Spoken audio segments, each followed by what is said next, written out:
Bien, bonjour Jocelyn. Bonjour Sylviane. Alors, je vais vous présenter rapidement aux personnes qui se sont inscrites sur le blog récemment, parce que nous avons déjà eu plusieurs interviews fort intéressantes d'ailleurs Oui. avec vous. Donc, vous êtes un journaliste scientifique, d'investigation. Vous collaborez à de nombreuses revues comme Inexploré, Nexus et puis pas mal d'autres. Alors, Mhm. vous venez de sortir un livre qui s'appelle L'expérience de mort imminente. En anglais, c'est NDE, hein, parce que, moi, je l'avais apprise avec NDE, Mhm. c'est l'âge sûrement, qui vient de sortir aux éditions de La Martinière. Alors, même si j'ai souvent parlé des émis ici sur le blog, j'aimerais quand même que vous me disiez rapidement, c'est quoi finalement une émie? Bien oui, une EMI, c'est donc le sigle qu'on a retenu en français, expérience de mort imminente, qui avait été proposé déjà avant le sigle anglais Near Death Experience en fait, fin 19e ou début 20e. Donc c'est un terme qu'on a repris Oui. pour traduire Near Death Experience. Donc ces expériences de mort imminente, eh bien par définition, donc ce sont des expériences qui sont vécues par des gens qui frôlent la mort. Oui. Sauf que on a des cas aussi de gens qui vivent le même genre d'expérience sans frôler la mort. Donc on a un premier problème de Oui. définition, disons, parce qu'on a de plus en plus de témoignages de gens qui ont vécu des choses très très similaires sans frôler la mort. Mais disons que pour retenir la définition classique, ce sont des gens qui ont frôlé la mort et qui rapportent un ensemble de souvenirs de cette période où ils étaient inconscients, en apparence, en tout cas vu de l'extérieur, ils étaient en état de mort apparente, Oui. en état de mort clinique pour beaucoup d'entre eux, etc. Ce sont des gens qui ont pu être réanimés et qui ont raconté que pendant cette période où ils semblaient inconscients, finalement ils étaient conscients, ils étaient dans un autre état de conscience et ils ont vécu des choses qui sont impossibles à expliquer par la science matérialiste contemporaine, puisqu'ils disent qu'ils sont sortis de leur corps, qu'ils ont voyagé dans leur environnement physique proche et lointain éventuellement, qu'ils se sont déplacés par la force de la pensée, etc. Puis qu'ils ont vu une lumière, ils ont été attirés par une lumière en passant à travers un tunnel. Et là, ils arrivent dans une deuxième phase de l'expérience où il leur arrive encore des choses. Ils ont la sensation d'être accompagnés par un guide, etc. Certains revoient leur vie s'écouler devant leurs yeux et ce genre de choses. Et puis, ils reviennent dans leur corps parce que il y a ce message qui leur dit il faut retourner, il faut revenir, tu n'as pas fini, etc. Et donc, ils reviennent avec ces souvenirs-là, ou en tout cas une partie de ces souvenirs-là, parce que c'est difficile de ramener l'intégralité de l'expérience aussi, parce que après ça passe par le processus de la mémoire, et il rapporte cette expérience extraordinaire dont on ne sait finalement si c'est une illusion ou une hallucination produite par le cerveau, qui est l'interprétation plutôt de la médecine classique, ou bien si ça dit des choses beaucoup plus profondes sur la nature de la conscience, sur le fait que nous aurions une âme ou quelque chose comme ça, qui éventuellement survivrait à la mort physique, finalement à la mort du corps. Oui. Donc c'est pour ça que ces expériences sont fascinantes, parce qu'elles posent beaucoup de questions de cette nature-là, enfin, en tout cas sur ce qu'est la nature de la conscience et la nature éventuellement de l'âme. Voilà, justement, c'est la deuxième question que je voulais vous poser, parce que vous parlez beaucoup dans votre livre de la conscience. Et puis il y a eu toutes ces expériences par rapport Russell Targ avec le remote viewing et tout ça, qui Mhm. maintenant pas mal de scientifiques sont arrivés à la conclusion qu'effectivement la conscience est non locale. Alors vous en parlez beaucoup dans votre livre. Alors est-ce que l'EMI peut quelque part prouver qu'effectivement la conscience d'abord est non locale et puis elle perdure après la mort? Alors les EMI à elles seules ne prouvent pas ça, à mon avis. On peut pas leur faire dire trop de choses non plus. Elles ne prouvent pas la vie après la mort. Elles ne prouvent pas la délocalisation de la conscience. Mais disons qu'elles le suggèrent fortement. Et Fortement, oui. effectivement, parce qu'on a beaucoup de témoignages qui sont recueillis dans des conditions un peu anecdotiques, disons, parce que Oui. c'est pas des conditions contrôlées, hein, mais on a beaucoup de gens qui nous disent avoir vu des choses qu'ils n'étaient pas en capacité, en état de voir, depuis la position où ils se trouvaient, soit anesthésiés, soit accidentés, blessés, etc., malades, et qu'ils voient des choses donc qui se trouvent dans leur environnement physique et donc dans la pièce où ils se trouvent, et simplement par la force de la pensée. S'ils pensent à un proche, par exemple, ils vont se retrouver près de lui. Donc là, il y a un aspect de non-localité évident. Et donc, quand on se retrouve auprès de ses parents ou sa famille, etc., dans ces circonstances-là, alors que ces gens-là se trouvent très loin et qu'on est capable de donner des détails de scènes, de choses précises qui se sont dites aussi, des mots échangés, etc., et des choses visuelles très précises, et ben on rapporte ces informations-là. Donc cette acquisition d'informations, elle a été nécessairement faite de façon non locale. Bah oui. On peut donner d'autres exemples aussi de gens qui, dans leur expérience, en fait, ramènent des informations dont ils ignoraient l'existence par rapport, par exemple, à des frères et sœurs aînés qui sont décédés avant leur Oui. naissance, qui n'ont jamais connu, ou un frère, une sœur une sœur Oui. jumelle, pardon, ce genre de choses. Donc des gens qui grandissent sans avoir cette information-là, qui finalement ils avaient un frère, une sœur aînée qui est décédé avant leur naissance, ou ce genre de choses. Et quand ils ramènent cette information de leur expérience de mort imminente, là aussi c'est un cas d'acquisition d'informations non locales. Donc oui, ça illustre le fait que la conscience semble être capable de fonctionner déjà sans le support du cerveau et effectivement sans les contraintes d'espace et même de temps, puisqu'on a des gens qui ont aussi des visions de l'avenir. Il y a le fait qu'on revoit toute sa vie défiler, donc qui sous-entend qu'on puisse accéder également à des informations du passé. Enfin, donc on est hors de Oui. l'espace et du temps dans cette expérience. C'est ce que disent la plupart des témoins d'ailleurs, c'est qu'ils avaient cette sensation de se trouver hors du temps déjà, avec la Oui. notion, enfin, le fait que le temps ne semblait pas s'écouler, le temps semblait figé, et ils avaient la sensation également d'être hors de l'espace tel qu'on le conçoit habituellement, puisque souvent ils nous disent j'avais la sensation de faire un avec tout, en fait, avec tout ce qui m'entourait, qu'il n'y a pas de notion d'espace, de distance, mais que tout forme un seul bloc finalement. Donc oui, ça fait partie des expériences qui suggèrent que la conscience puisse agir non localement, ramener des informations à distance, etc., comme on l'a vu effectivement avec la vision à distance, avec des recherches qui ont pu être faites par Russell Targ et d'autres. Donc c'est cohérent avec ces expériences qui appartiennent à la parapsychologie scientifique, quoi, finalement. Ça fait partie de ce corpus-là aussi. Ça vient grossir, en tout cas, ce corpus de données, ouais. Oui, donc la conscience, on continue sans trop savoir ce que c'est finalement. On a des Alors indices, oui, on a de forts indices, le mais problème, c'est on est dans un basculement, là, on est dans un renversement de perspective, parce ouais. qu'effectivement, jusqu'à présent, la science médicale, elle est complètement matérialiste, dans le sens où tous nos états de conscience, toute l'activité de notre psyché, tout ce qui relève donc du conscient, de l'inconscient, etc., c'est forcément lié à l'activité du cerveau, et c'est forcément même produit par l'activité du cerveau. C'est ça que nous disent les scientifiques matérialistes encore aujourd'hui. C'est que ces expériences-là et toute autre expérience, tout état de conscience de toute façon est forcément corrélé en fait à un état neurologique particulier du cerveau.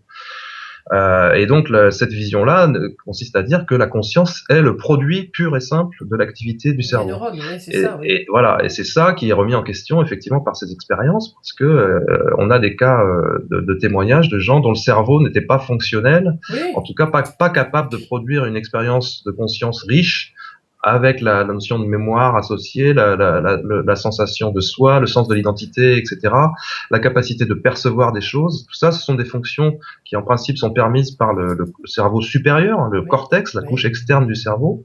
Et on a beaucoup de cas de gens qui étaient en mort clinique, en état de mort clinique, c'est-à-dire que le cœur ne bat plus, le cerveau est très mal irrigué. Il continue à être irrigué si on fait des manœuvres de réanimation, mais il est très très mal irrigué, donc il devrait fonctionner très très mal. Et on a des gens qui se retrouvent dans un état de conscience où ils nous disent qu'ils fonctionnent beaucoup en mieux qu'à plus, l'état normal.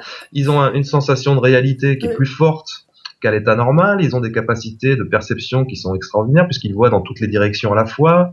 Ils sont capables de zoomer sur des détails, etc. Donc ils sont dans un état de conscience en fait qui est augmenté et qui est pas un état altéré de conscience, c'est un état de conscience augmenté, alors que leur cerveau manifestement est dysfonctionnel. Donc c'est sûr que ça remet profondément en question ce modèle matérialiste de la conscience qui serait uniquement lié à l'activité du cerveau et qui serait uniquement le produit en fait de l'activité du cerveau. Alors, vous avez parlé tout à l'heure, je fais juste une petite parenthèse, on avait parlé, puisque vous avez traduit, je crois, les 2 livres du Hmm. docteur, du professeur Eben. Et donc, lui, Docteur Eben docteur Eben, oui, Alexander. c'est précisément lui qui a, au cours de son émis, a retrouvé une sœur, oui, la jolie dame là, dont il parle, Hmm. qui finalement était sa sœur et il n'en avait absolument pas eu connaissance. Hein, c'est ça. Oui, Hein.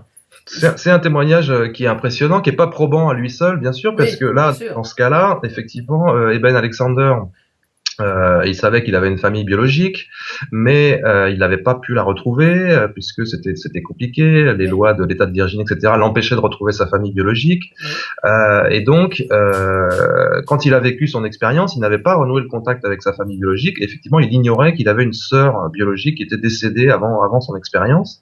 Et donc, quand il reçoit la photo de cette sœur, puisqu'entre-temps, il a renoué des liens avec sa famille, on lui envoie la photo de cette sœur, et là, il reconnaît celle qui était son guide pendant son expérience. Mais bon, là, on est obligé de le croire sur parole, c'est-à-dire Oui, que là, bien il nous sûr, dit oui. c'est Bon, son enfin, c'est quand même un visage. peu, c'est Alors impressionnant tout de même. c'est troublant, hein, bien sûr, ça Oui, c'est rentre dans troublant, ces oui. cas inexplicables, mais c'est pas probant en soi.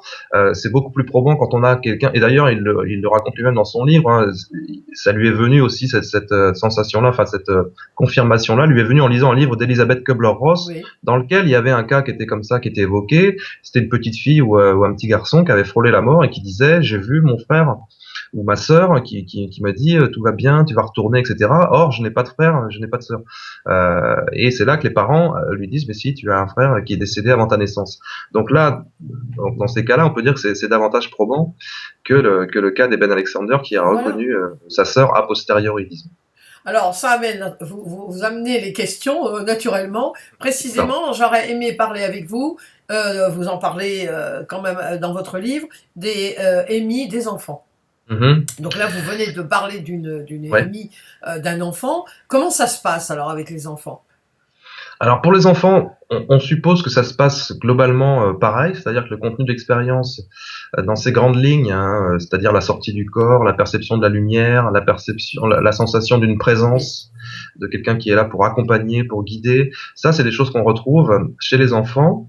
Ils le Alors disent, ils après, le disent. ils le Ah oui, racontent avec leurs mots à eux. La oui, oui, différence, oui. c'est qu'effectivement, ils n'ont pas le même vocabulaire, ils n'ont pas la même culture, donc les expériences sont moins riches puisque ce sont des récits, mais est-ce que l'expérience a été moins riche quand elle a été vécue? On peut Oui, pas le savoir oui, finalement. oui, Bon, oui. mais les enfants vont en raconter peut-être moins aussi. C'est plus difficile pour eux.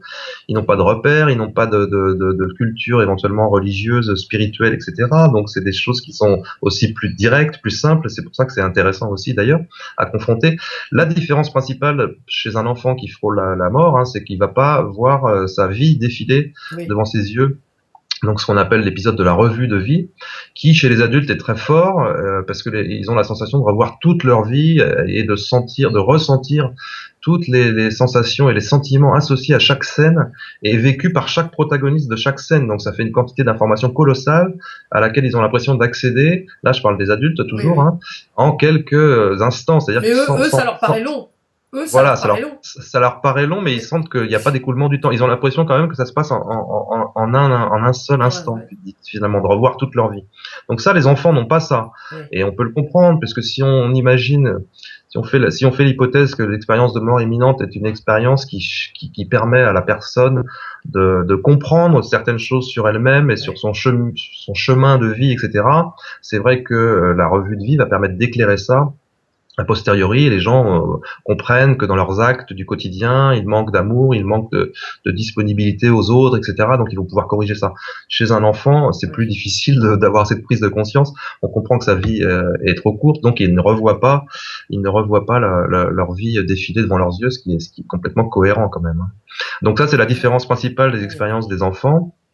Donc, sachant que pour le reste, ils vivent le même type de phase en fait de l'expérience, hein, et ils ont la sensation de se voir aussi d'au-dessus, de voir leur corps depuis un point de vue élevé, etc., de planer, de flotter. Donc ça, c'est des sensations qui sont rapportées par tout le monde, adultes, enfants. Il faut préciser qu'on a des témoignages qui viennent de toutes les latitudes, hein, Oui, toute c'est ça. nationalité, toute religion, sans Athée, distinction. croyant, c'est pareil. Voilà, sans distinction de catégories sociales, socio-économiques, etc. Donc les hommes, femmes, enfants, personnes âgées, tout le monde vit globalement les mêmes choses, avec des distinctions culturelles dont on peut parler ensuite si vous voulez. Oui. Mais voilà ce qu'on peut dire sur les enfants. On a des témoignages, oui, qui confirment que l'expérience est vécue, semble-t-il, de la même façon par les enfants, mais évidemment, elle est rapportée avec beaucoup moins de richesse de détails. Mais ils en parlent spontanément quand même ou oui, peut-être plus Alors, spontanément alors que les adultes? plus spontanément, en Oui, l'occurrence, oui, parce qu'ils n'ont pas les blocages, ils n'ont pas les freins oui, oui, culturels, etc., qu'on peut avoir nous. La peur, le blocage essentiel pour les adultes, c'est la crainte de passer pour un fou, hein, et ça oui, reste encore vrai aujourd'hui, même si ça l'est beaucoup moins. Ça l'était énormément dans les années 70, 80, oui, quand on oui, commençait oui, à avoir beaucoup de témoignages, les gens oui. craignaient de passer pour des illuminés. Donc les enfants n'ont pas cette crainte-là. Pour eux, ça peut sembler Oui, naturel de raconter ça effectivement comme une expérience, comme ils raconteraient un rêve, sauf que oui, pour eux, et comme pour les adultes, c'est beaucoup plus réel qu'un rêve, puisque c'est plus réel que cette oui, réalité bah oui, ordinaire. oui, oui. Donc, voilà. Alors, parlez-nous alors sous toutes les latitudes, quel que soit, qu'on soit athée, qu'on soit croyant, qu'on soit Oui, blanc, noir ou rouge hein, ou jaune, finalement, ça n'est pas une question, les émis ne sont pas une question de culture ou de couleur de peau, ça arrive partout. il y a un caractère universel Oui, à l'expérience, puisque l'expérience de la lumière, notamment, est complètement universelle. Elle est vécue par tout le monde de la même façon, et aussi à travers l'histoire. On a beaucoup de témoignages oui, oui, qui remontent à la Grèce antique, à la période médiévale, etc., où tous racontent cette expérience de la lumière de manière très spécifique. C'est une lumière qui est extrêmement brillante, mais qui n'est pas aveuglante, oui, oui, c'est qui ça qui est n'éblouit, curieux, oui. voilà, qui n'éblouit pas, mais qui est une lumière perçue comme extrêmement brillante parce qu'elle est associée aussi à l'amour et à la connaissance. Et ça, c'est quelque chose d'universel qu'on retrouve vraiment dans toutes les zones du globe. Après, il faut quand même dire que il y a une part de projection culturelle dans Oui, bien sûr, l'expérience, malgré tout, oui, parce que c'est une expérience dans laquelle, au cours de laquelle la conscience fonctionne différemment. De toute façon, ça c'est le moins qu'on puisse dire. Et on peut imaginer qu'il y a un mélange en fait de perceptions objectives, de choses qui vont pouvoir être vérifiées par quelqu'un d'autre quand on est dans la phase hors du corps notamment, et de perceptions subjectives aussi parce qu'on projette peut-être aussi des attentes, des désirs, des craintes, des peurs, etc. Notamment pour la partie négative de l'expérience, parce qu'on a des gens qui vivent une oui, expérience je vais vous totalement en parler, oui, négative, juste après, d'autres oui. qui vivent un début d'expérience négative et puis qui finalement vont ensuite avoir une expérience de la lumière plus typique.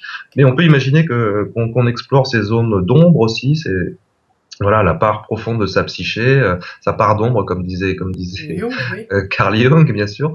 Et voilà donc ces expériences là, elles sont complexes et riches et multidimensionnelles. Et alors autant on les réduit à un schéma type, autant il faut savoir que tout le monde ne vit pas le même schéma forcément systématiquement de la même façon. Mais on constate quand même qu'il est aussi logique qu'il y ait une part d'éléments culturels qui permettent à la personne aussi de se retrouver, de se situer, parce que cette expérience, elle est pourvoyeuse de sens, oui, en c'est fait. ça, oui, C'est oui, ça le oui, mot-clé. Le mot-clé, c'est le sens. Cette expérience apporte du sens au témoin, à la personne qui vit cela. Donc, il est normal que dans son expérience, la personne retrouve des éléments culturels qui lui disent quelque chose, donc qui soient liés quand même malgré tout éventuellement à sa religion oui, d'origine, voilà, la culture dans laquelle il a grandi, etc. Donc, on a quand même des distinctions dans l'hindouisme, par exemple, enfin, en Inde, on a comme la religion hindoue est extrêmement imprégnée dans l'esprit de tout le monde, il y a des gens qui, dans leur expérience de mort imminente, voient des divinités du panthéon oui, hindou oui, qui sont chargées de faire l'administration du passage, de prendre les notes dans les grands cahiers, etc. Donc ça, c'est des images qui sont extrêmement ancrées dans l'inconscient individuel et collectif de ces gens-là. Donc c'est pas étonnant qu'on les retrouve aussi dans l'expérience. Ça serait, semble-t-il, un argument pour les détracteurs pour dire tout est dans la tête, c'est uniquement une projection, mais ça suffit pas. C'est un peu oui, rapide, un peu simpliste. On peut pas éliminer la validité de l'expérience uniquement sur cette base-là, étant donné par ailleurs tous les témoignages qu'on a de perception impossible et d'acquisition d'informations dont je parlais tout à l'heure sur des choses qui étaient inconnues du témoin avant. Donc ça ne peut pas invalider tout ça, mais il faut reconnaître qu'il y a une part de Oui, projection oui. éventuelle de choses qui sont liées à la culture quand même de la personne, et ce qui est aussi malgré tout assez cohérent quand même, Oui. quoi. Il est normal C'est qu'un normal, chrétien, oui, oui, oui. voilà, ne voit pas Bouddha et réciproquement. Je veux dire. Bah, oui, si on est chrétien, on verra plus facilement Jésus Ouais. que je présume. Voilà, alors Euh, avec cette réserve près quand même que justement, si on imagine que la NDE, l'EMI était une expérience entièrement projetée là par l'inconscient de la personne, là on pourrait s'attendre à ce que, au contraire, l'expérience soit complètement liée aux croyances oui, bien du sûr, témoin. oui, bah Or oui. c'est pas le cas non plus parce que des gens très croyants n'ont pas forcément vu Jésus, des anges, etc. N'ont pas forcément vu des figures Du panthéon chrétien. emblématiques, voilà, liées à leur religion, hein, au contraire. Et il y a plein de choses qui sont absentes aussi dans l'expérience par rapport à des dogmes religieux. La notion de jugement, par exemple, c'est quelque chose qui est pas du tout présent. Au contraire, même, on Voilà, peut dire. Au au contraire. contraire, oui. Voilà, il y a des choses comme ça, le côté un peu, enfin tout ce qui est très très dogmatique dans les religions, c'est pas du tout ressenti par les témoins parce qu'au contraire ils ont la sensation d'une immense liberté, d'un immense amour, etc. Et qu'il y a rien de finalement de contraignant, il y a rien de, il y a rien il y a pas de point de vue de jugement d'aucune sorte. Donc c'est très très différent de ce à quoi pouvaient s'attendre même des gens très croyants finalement. Oui, bien sûr. Alors, il y a une clé très importante dans ces émis, c'est que c'est transformateur. Ça a du sens, comme vous avez dit. Donc, est-ce qu'on pourrait penser, enfin, je ne sais pas s'il y a eu des statistiques là-dessus, pourquoi certaines personnes ont des émis et pas d'autres? Parce que il y en a qui reviennent de Hum, réanimation. J'en parle dans ma famille et je, hum, personne, on n'a pas connu ça. Alors là encore, il y a encore une autre question. Pourquoi certains font des émis, ont des émis, et après se transforment? Et l'autre question, est-ce que tous les expérienceurs, puisqu'on les appelle comme ça, je sais que vous n'aimez pas trop le mot, mais hum. c'est quand même comme ça qu'on les appelle, tous ces gens qui ont fait des émis, est-ce que ils se transforment finalement? Est-ce que la pesée des âmes, comme faisaient les Hum. Égyptiens, on peut dire, est-ce que il y a quelque chose qui s'est transformé? Tous, pour tous. Oui, quasiment pour tous, il y a des transformations profondes, importantes, et c'est ça d'ailleurs qui a retenu l'attention des chercheurs à l'origine, parce qu'ils savaient que les hallucinations ne produisaient pas de changement de personnalité, de système de C'est ça. valeurs en profondeur, alors que ces gens-là, eux, manifestaient ces transformations-là, avaient aussi éventuellement des syndromes de stress post-traumatique, ce qui voulait dire qu'ils avaient vécu vraiment quelque chose de très intense. Donc les transformations, elles sont constatées effectivement depuis longtemps. Ça, c'est aussi une distinction d'ailleurs qu'on peut faire avec les enfants, parce qu'on peut pas dire que les enfants ont leur Oui, vie bah oui. transformée, on peut pas juger par rapport à leur valeur d'avant. Bon, donc je fais une parenthèse là-dessus. Donc on n'observe pas ça chez les enfants. En tout cas, c'est difficile à objectiver. Mais chez les adultes, oui, il y a des transformations profondes de systèmes de croyances, de valeurs, donc qui se tournent en général beaucoup vers la spiritualité, si ce n'était pas le cas déjà avant. Ils peuvent être renforcés dans des croyances religieuses ou pas, ou au contraire devenir plutôt agnostiques, ou en tout cas adopter une forme de spiritualité laïque non religieuse. Oui, Donc on parle plus de spiritualité que de religion souvent oui. après l'expérience. Donc ce sont des gens qui se tournent vers les autres, qui deviennent plus altruistes, plus sensibles à des questions écologiques, de préservation de l'environnement, etc. Bon, mais tout ça c'est un peu la théorie, c'est-à-dire qu'en même temps c'est très très difficile derrière pour les gens de revivre entre guillemets normalement après avoir vécu ça, après avoir touché cet absolu, ce domaine transcendant. C'est extrêmement compliqué d'intégrer tout ça, et il y a des gens chez qui ça va prendre des années, ça va être très compliqué, il va falloir qu'ils soient accompagnés éventuellement par des thérapeutes, etc. Parce que c'est un bouleversement profond, donc ça va avec des ruptures aussi sentimentales, Ah oui, ah affectives, oui. professionnelles, etc. Et c'est très très difficile d'en retirer les fruits de toute cette expérience comme ça facilement. En fait, ça prend des années.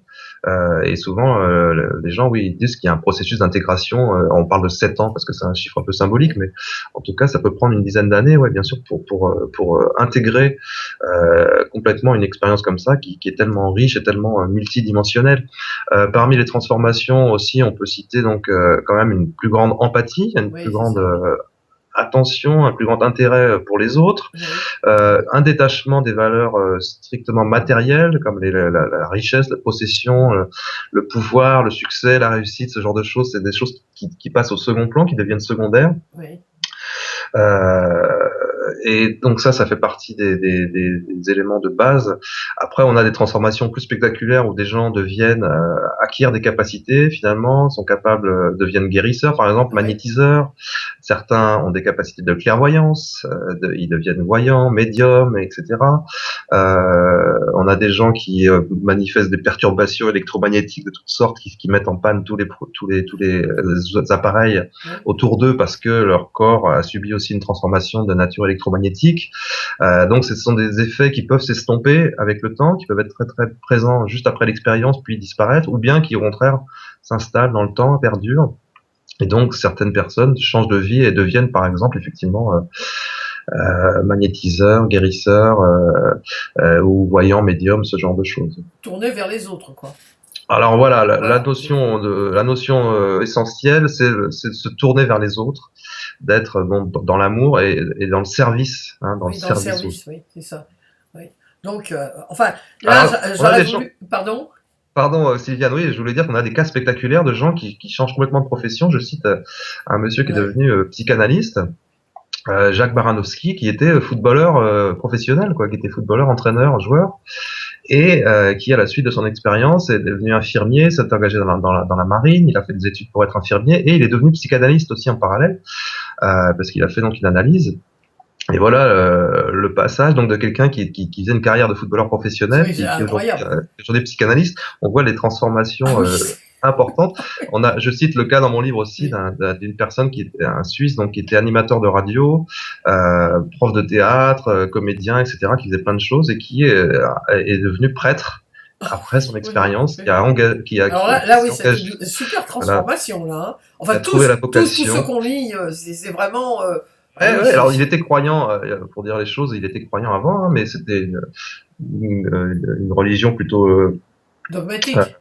voilà, c'était pas très très assidu, il était pas Oui. extrêmement pratiquant, etc. Il avait une relation un petit peu conflictuelle avec Dieu, mais voilà, en tout cas, à la suite de son expérience, il a été transformé au point d'embrasser la vocation de prêtre. Oui, ouais, ça c'est vraiment. Alors, moi, ce que je voulais vous demander, parce que le temps court et je resterai des heures avec vous comme d'habitude, mais bon, je vous ai dit quand on a parlé tous les deux, je savais pas trop si j'allais mettre notre interview sur les chemins de l'intuition ou sur SOS Stress. Et j'ai pris la décision, en parlant maintenant avec vous, de le mettre sur SOS Stress. Pourquoi? Parce que j'ai fait déjà de nombreux articles sur la mort, le deuil, le deuil. Et voilà la dernière question que j'aurais voulu vous poser par rapport à ça, parce que beaucoup de gens évidemment répondent, c'est ce qui fait le buzz, hein, qui fait Mm. encore le buzz sur mon blog, c'est comment les amis peuvent aider quelqu'un qui vient de perdre un être cher. Pardon, comment ça peut les aider qu'ils soient croyants ou pas, comment ça peut les aider finalement? Bien oui, les EMI, elles suggèrent que la conscience est d'une autre nature que celle qu'on croit, c'est-à-dire qu'elle n'est pas produite par le cerveau. Donc on peut faire l'hypothèse que cette conscience se poursuivrait après la mort physique, effectivement. Et dans ce cas-là, c'est un message d'espoir très fort pour tout le monde, pour ceux qui perdent des proches, et puis pour chacun de nous qui allons bien sûr mourir.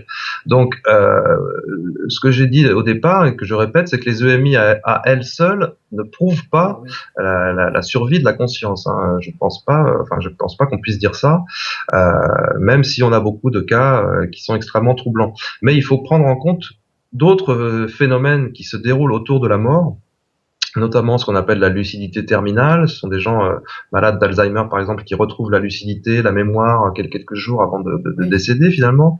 Donc ce sont des phénomènes qui là aussi tendent à démontrer que la conscience n'est pas liée directement au fonctionnement du cerveau. Oui. En tout cas, elle n'est pas produite par le cerveau. On a d'autres phénomènes plus impressionnants liés à l'expérience de mort imminente, qui sont ce qu'on appelle les expériences de mort partagée, où on Oui. a des proches, en fait, des proches qui accompagnent quelqu'un qui est en fin de vie et qui eux-mêmes vont vivre une partie de l'expérience de mort imminente, dans le sens où ils vont voir la lumière, ils vont voir le tunnel et ils vont avoir la sensation d'accompagner leurs proches pendant quelques instants comme ça.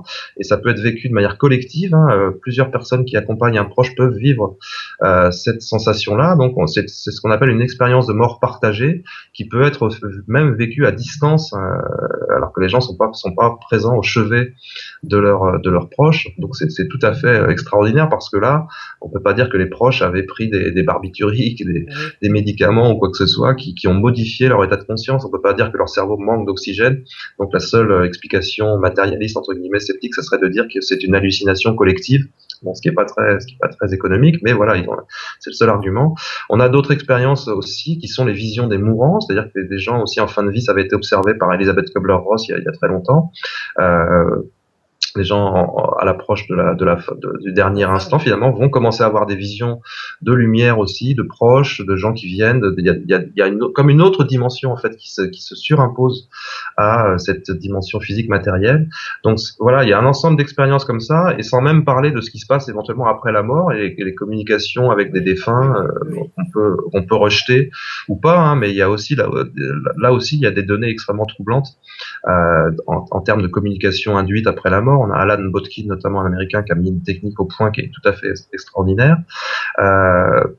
Donc, si on prend en compte tous ces phénomènes-là, on a de quoi se forger une conviction assez solide sur le fait qu'effectivement l'existence continue. Donc, moi, je pense pas qu'il faille parler de vie après la vie ou de vie après la mort, parce que on est dans une contradiction dans les termes. Oui, bon, c'est une formule, bien sûr, c'était une formule éditoriale pour le livre de Raymond Moody qui a fait son succès, hein, mais ça, c'est des formules raccourcies.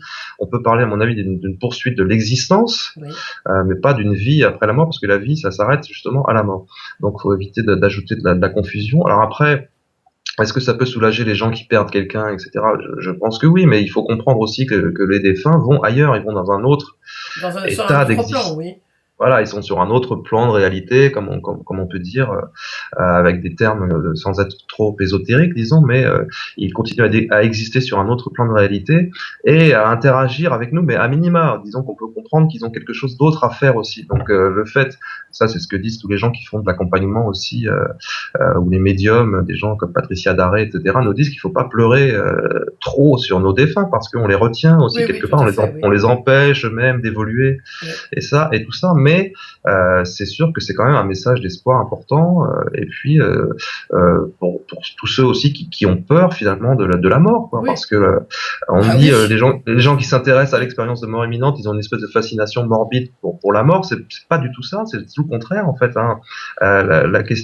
L'expérience de mort imminente nous dit plus de choses sur la vie, sur ici et maintenant, que sur la mort elle-même. En fait, elle nous dit que nous devons ici et maintenant aimer, être dans le service aux autres et comprendre que nous sommes tous liés les uns aux autres et que nous sommes tous interdépendants, etc.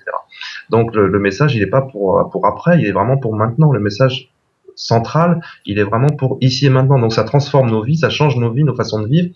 Peut-être que ça peut améliorer un petit peu l'état du monde autour de nous, hein. Donc l'expérience de mort imminente, c'est pas un message pour la mort seulement, c'est vraiment un message pour la vie. L'espoir pour la vie, oui.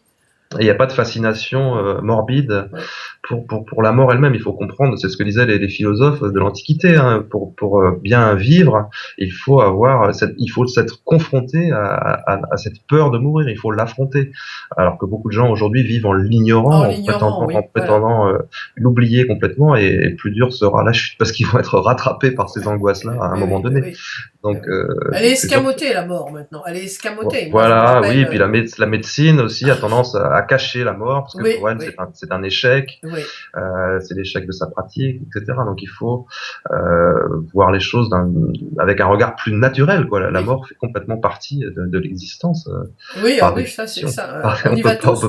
On peut pas y échapper. Donc voilà. Donc donc autant essayer de comprendre, autant essayer de comprendre ce que ça veut dire, et effectivement ça change complètement la perspective sur ce qu'est la vie, puisque on peut imaginer ensuite qu'on a plusieurs incarnations. C'est ce que nous disent aussi beaucoup de témoins qui ont vu des passages de leur vie antérieure au cours d'une expérience de mort imminente, par exemple. Donc c'est sûr que ça amène à de nombreux bouleversements sur notre vision du monde et notre vision de nous-mêmes. Mais je pense que ça contribue à notre connaissance de nous-mêmes, hein, comme Platon nous appelait à le faire, ou Socrate plutôt. Et donc, pour mieux se connaître, il faut aussi savoir ce qui se passe au moment de la mort, et ça permet de comprendre mieux qui nous sommes ici et maintenant. Eh bien, écoutez, je suis ravi d'avoir terminé Interview sur une note d'espoir pour toutes les personnes qui, malheureusement, tous les jours perdent des êtres chers, hein, des proches. Donc, je vous remercie infiniment. Je vais mettre toutes les... enfin, je vais vous mettre 5 étoiles, comme d'habitude. Je vous mets 5 étoiles. Je voulais seulement vous dire, par rapport à quelque chose que vous avez dit, une EMI partagée, j'en ai vécu une avec une de mes clientes. Et j'étais en train de faire ce qu'on appelle une lecture intuitive. Cette dame venait me voir parce que sa maman était très malade depuis quelques années. Et régulièrement, à chaque fois que j'allais à Porto, puisque j'habite au Portugal, elle venait me voir. Bon, et précisément ce jour-là, j'en ai la chair de poule en vous le racontant, je l'ai vu, je l'ai senti qu'il partait. Je lui ai dit, votre maman est en train de partir. Et je l'ai senti, et j'ai vu cette lumière, justement, je l'ai vu attiré par cette lumière. Ça s'est terminé parce que c'était tellement, violent, hein, on peut dire, parce que moi, c'est la seule fois, hein, la seule fois où j'ai vu ça. Et quand elle me dit, mais vous êtes sûr? Je dis, oui, votre maman est en train de partir. Et ça y est, elle est partie. Et j'ai même ajouté, elle est partie vers la lumière. Et juste à la sortie du cabinet, il y avait son fils en pleurs qui lui dit, tu sais, mamie vient de partir. Donc, effectivement, il y avait rien, quoi. J'étais juste en transe hypnotique, on va dire, enfin, en relaxation profonde. Et j'ai vécu une émie avec cette dame, donc, enfin, avec cette dame qui est partie. Donc, c'est vrai que c'est assez bouleversant. Alors, vous imaginez, parce que vous n'aviez pas de lien familial avec cette personne-là, donc vous imaginez quand il y a un lien familial fort en plus, ce qu'on est capable de vivre en termes d'intensité. Et ce qui est intéressant, c'est ce qu'a dit Raymond Moody au colloque de Marseille, organisé par Sonia Barcala, donc il y a quelques années, là, il y a 2 ans. Moody a dit qu'on allait avoir probablement de plus en plus de témoignages de cette nature-là parce que les pratiques avaient changé aux États-Unis dans les hôpitaux. Auparavant, on faisait sortir les familles au moment où on allait constater le décès parce que on voulait les préserver, etc. Et donc, les familles n'étaient pas présentes au moment ultime, disons, alors que jusqu'à présent, ils ont changé ces pratiques-là et au contraire, ils facilitent la présence des familles au moment du dernier souffle, comme on dit, et ce qui fait qu'il y a de plus en plus de gens qui se trouvent auprès de leurs proches au moment du dernier soupir, et on va avoir de plus en plus de témoignages de cette nature-là, parce que du coup, ça favorise effectivement la possibilité d'une expérience de mort partagée. Oui, ben, c'est ce que j'ai vécu, et finalement, vous avez mis des mots sur l'expérience que j'ai vécue il y a quelques années, il y a 4 ou 5 ans, parce que bon, j'ai lu votre livre, j'en ai lu beaucoup d'autres, et j'ai lu le livre de Moody, et je n'avais pas tilté. Et c'est quand vous m'en avez parlé, je me suis dit, mais c'est ce que j'ai vécu avec madame, voilà. Et je n'avais absolument aucun lien. Elle est morte chez elle, donc c'était pas du tout à l'hôpital. Et effectivement, effectivement aussi, ça a créé un lien avec cette dame extraordinaire, parce que bon, c'est quelque chose de quelque part. Elle m'a dit, mais moi, comment moi je n'ai pas vécu ça? J'ai dit, je peux pas vous dire pourquoi moi j'ai vécu ça et pas vous ça. Alors là, mais c'est un fait que c'est assez impressionnant à vivre. Hein. Ça, je confirme, c'est quand même très impressionnant. Des années après, même en vous le racontant, je suis émue aux larmes. Donc c'est vrai que c'est très très fort. Eh bien écoutez, Jocelyn, je vous remercie encore une fois infiniment. Vous avez écrit un autre livre là sur la double causalité, donc je vais avec plaisir vous interviewer de nouveau. C'est toujours un plaisir de vous interviewer. Je vous remercie infiniment et bien à la prochaine fois. Merci beaucoup Sylviane, et au plaisir. Au revoir. Au revoir.